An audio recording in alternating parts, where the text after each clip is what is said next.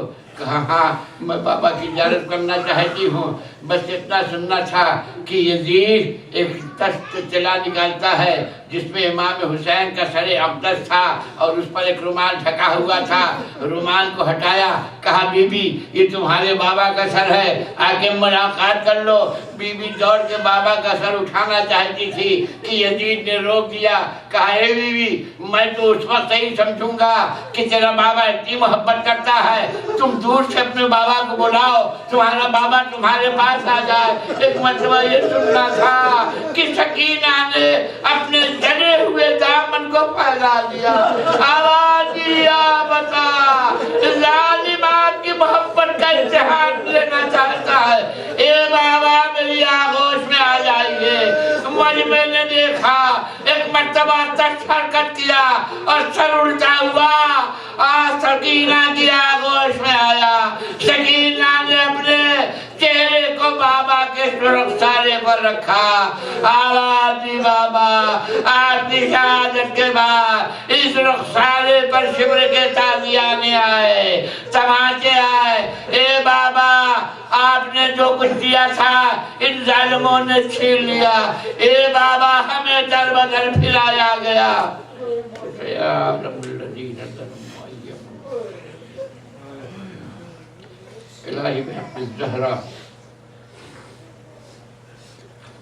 وابیہا وبالہا وبنیہا والسر المستودع فیہا، حاضر المجلس کے مقاصد شریعہ قبل اللہ، جو مخلوص ان کے قرضوں کو ادا فرما، جو بیمار ہیں ان سب پر شفا عاجل و کامل عنایت فرما۔ اس پرآشوب دور میں آل محمد کے چاہنے والے جہاں بھی ان کے جان و مال عزت و آبرو کی حفاظت فرما۔